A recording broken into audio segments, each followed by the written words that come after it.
Je connais personnellement Dr. Ralph Drollinger, le fondateur de Capitol Ministry, le pasteur qui a conduit l'ancien président américain Donald Trump à Christ. Dr. Ralph Drollinger. Et Ralph Drollinger, le fondateur de Capitol Ministry. Américain de Capitol Ministry, l'Amérique. Ouais. Et c'est le pasteur qui a conduit l'ancien président américain Donald Trump à Christ. Pasteur Michael et Américain Donald Trump va à Christ. Je lui ai suggéré de créer les branches de son ministère dans les pays africains. La vision, c'est mettre la Bible au cœur des politiques. De la politique. Mettre la Bible au cœur de la politique.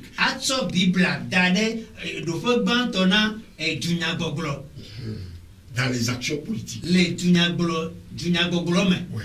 Et il est venu 2 fois de Talomé. Et on a rencontré le chef de l'État, son Excellence Ford. Lors de notre première rencontre avec le chef de l'État, c'était passé à la fin d'un séminaire qui a vu la participation de plusieurs pasteurs venus des pays africains à cet effet, c'est-à-dire pour former les ministères, ces ministères-là dans leur pays.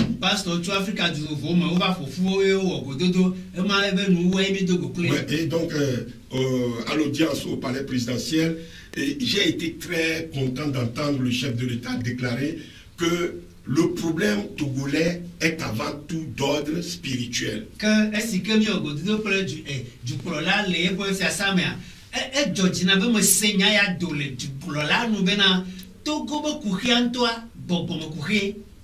Malheureusement, la vision que nous avons apportée a été déviée, détournée de son vrai but.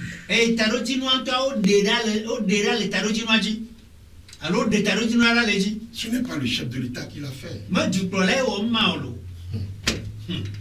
En tout cas, mes frères et sœurs dans la foi, je vais terminer cet enseignement avec le cas de l'église du Togo. Le cas de l'église du Togo. Car c'est elle que je connais mieux. Depuis ma conversion en 1988.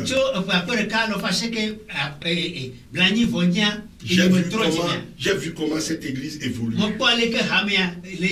Église du Togo. Écoute bien ceci. Écoute bien ceci. Il est temps que tu imprimes un changement dans cette nation. Tu as en ton sein trop d'ivraies qui ont poussé des bras et des dents très longues et qui étouffent les bons grains.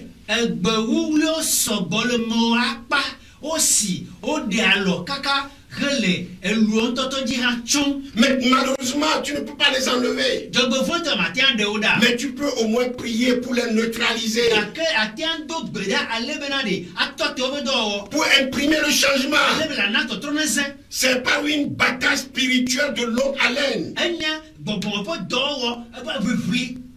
Et par le réveil que tu viendras à bout.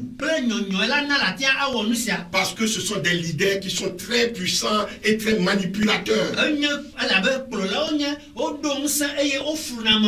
Vous vous souvenez? L'histoire rappelle que dans les années 80 et dans les années 70 et 80, feu président Eyadema avait ordonné la fermeture de certaines églises dites spirituelles.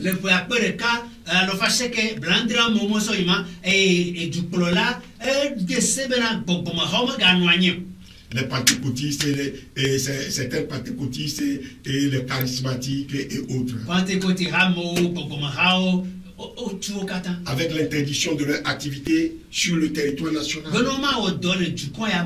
Ils ne pouvaient en effet avoir le contrôle et la maîtrise sur ces églises. Une chose est certaine, pour diriger une communauté, il faut être plus puissant spirituellement que cette communauté.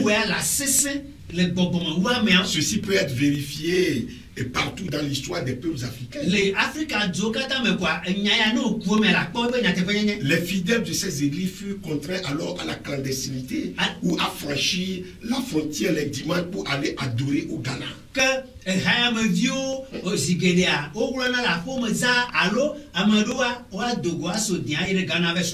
Avec le bannissement des églises, ça n'était suivi la politique d'authenticité avec le retour aux sources traditionnelles,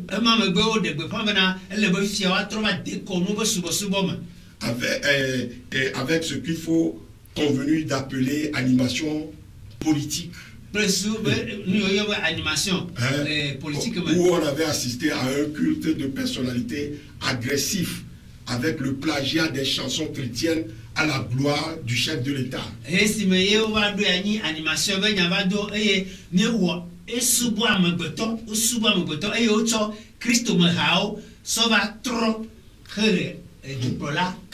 Ce fut une période très sombre avec la célébration sur tout le territoire, dans les villes et campagnes, des semaines culturelles et des fêtes traditionnelles qui ne sont rien d'autre que le renouvellement des pactes ancestraux avec les divinités qui régentaient la vie quotidienne des Togolais.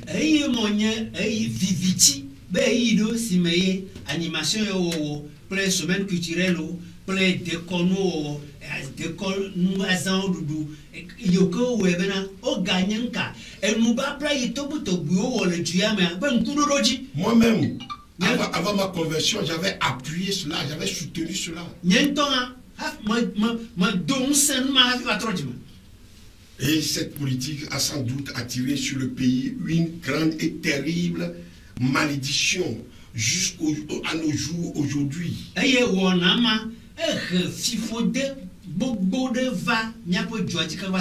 Selon ce qui est écrit dans la Bible, en Exode 20, verset 2 à 6, Deutéronome 4, verset 15 à 19, Deutéronome 18, verset 10 à 14, et autres. Voyez la situation des trois pays, le Togo, les Zaïre, c'est-à-dire la RDC et le Tchad, qui ont pratiqué cette politique d'authenticité. Voyez la situation. Ils sont tous à plaindre. N'est-ce pas? Allô? Je révèle ceci pour que l'Église sache comment prier et intercéder pour briser ces jougs de malédiction qui pèsent sur toute la nation.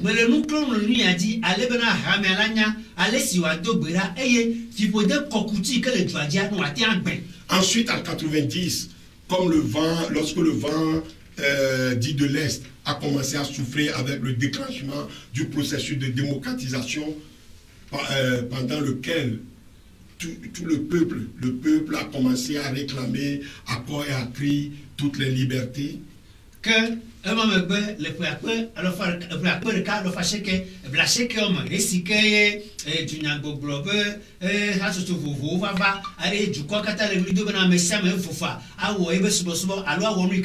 J'étais déjà parvenu à Christ. Nous verrons finalement ces libertés au cours de la conférence nationale souveraine. Ces libertés sont reconnues par la loi fondamentale, la Constitution de 92.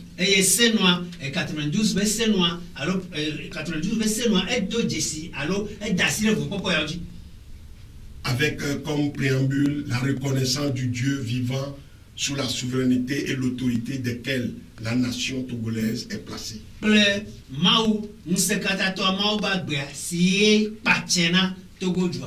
Les églises bannies ont alors rouvert leurs portes et repris leurs activités.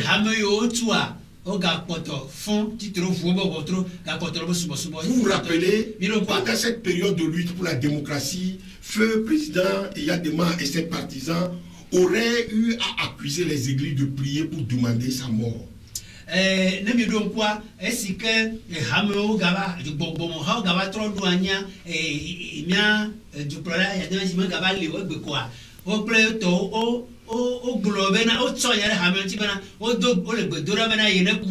La fermeture des portes des églises n'étant plus possible, il fallait trouver un moyen pour les contenir, pour les contrôler et avoir la mainmise sur elles.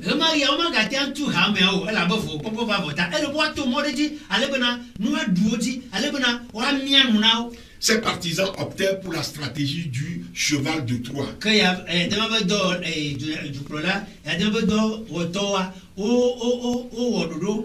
Cheval de Troie, c'est-à-dire ils ont infiltré les églises et par leur position sociale, ils ont réussi à prendre la tête de certains départements.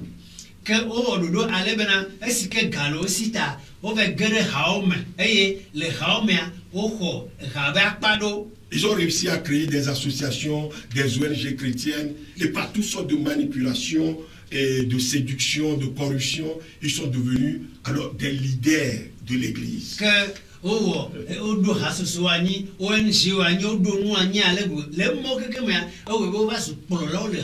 voyez la stratégie du cheval de Troie. C'est d'eux que venaient les slogans: le chrétien ne fait pas la politique, le chrétien ne doit pas faire la politique.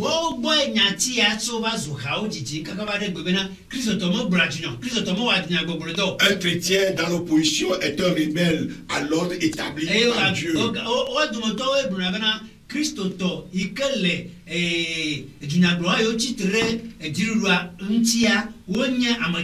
Et il proclame, il faut se soumettre aux autorités en déformant le sens de Romains 13, verset 1 à 7.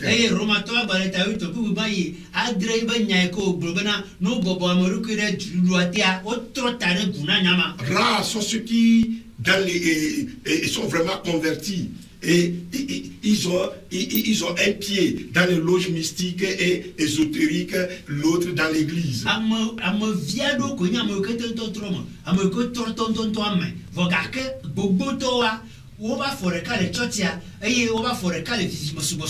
Les autres leaders, les vrais, ont manqué de discernement.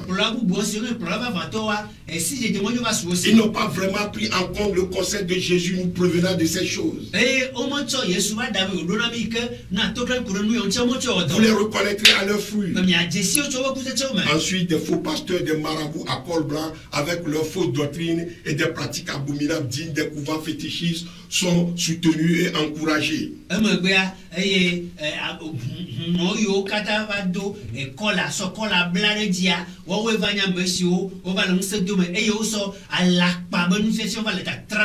Ils ont jeté le discrédit sur l'église.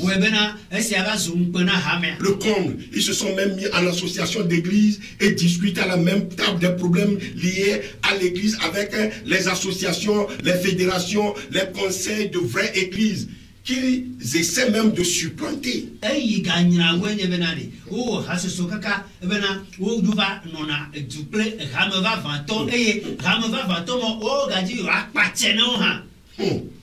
J'ai encore le cœur qui saigne abondamment en vous révélant tout ceci.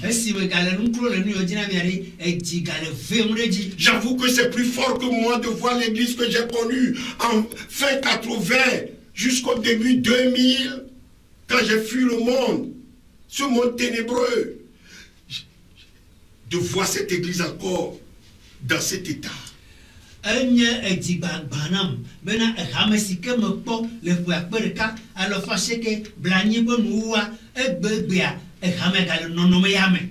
J'ai vu quand et par qui telle et telle ou telle hérésie a fait son entrée dans cette église. Je parle de l'église en général au Togo. Je parle du Togo.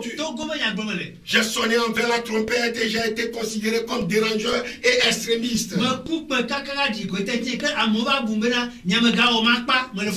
J'ai vu comment l'église du Togo dans son ensemble a évolué. Je sais qui est qui et qui a fait quoi. Aujourd'hui, où est cette église qui me faisait la fierté? Le feu du réveil allumé dans les années 90 a fini par s'éteindre.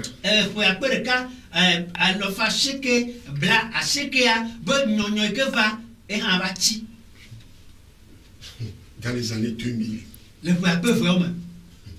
L'église a perdu sa puissance et sa vraie vocation et a sombré dans un profond sommeil aujourd'hui. Écoutez, pasteur, vous avez beau organiser des réunions de prière, beau organiser des séminaires et conférences pour leaders, aucun changement, parce que vous négligez l'essentiel. Le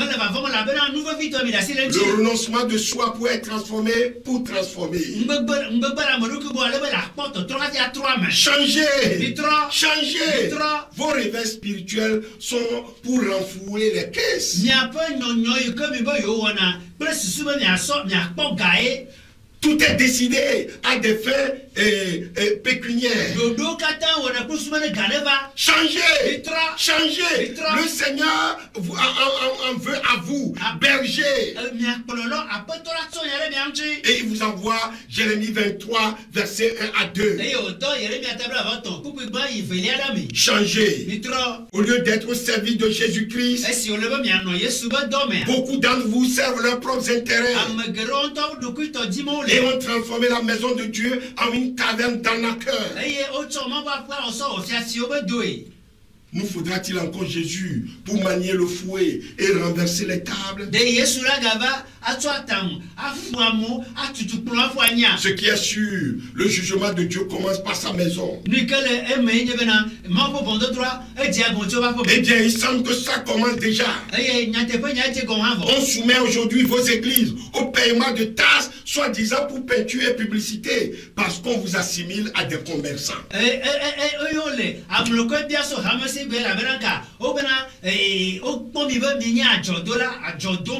L'êtes-vous vraiment? Et demain, qu'est-ce qui tombera sur vos têtes? Demain, qu'est-ce qui vous attend? Au lieu d'être bâtisseurs des nations en Christ, transformé pour transformer, l'Église s'est mise à produire de nez spirituels préoccupés plus que par leurs besoins personnels.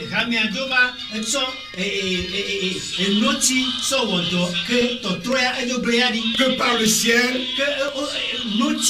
par la satisfaction de leurs désirs égoïstes et puérils, que de chercher à plaire à Jésus. Loin de s'intéresser à la vie politique. La porte du ciel aussi leur est fermée. Parce que loin aussi d'une vie de sanctification, sans laquelle personne ne peut voir Dieu. Et cette église distraite, remplie d'arrogance, d'orgueilleux et de cupide, est confondue aujourd'hui avec le monde. L'œuvre du diable est toujours la discorde, la dispute, la jalousie, la haine, la division. Et l'église aujourd'hui en est malade. Au sein de la nation, aucune voix ne s'élève contre l'oppression, contre l'injustice, contre la corruption. Où est alors le sel? Où est alors la lumière? L'argent a fermé la bouche de beaucoup.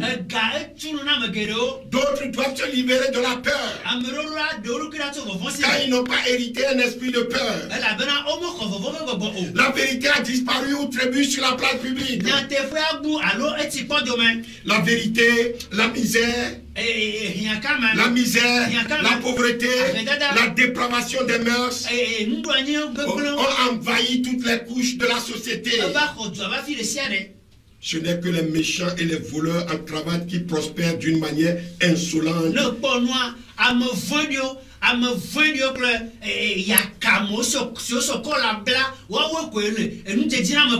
Et font la loi dans le pays.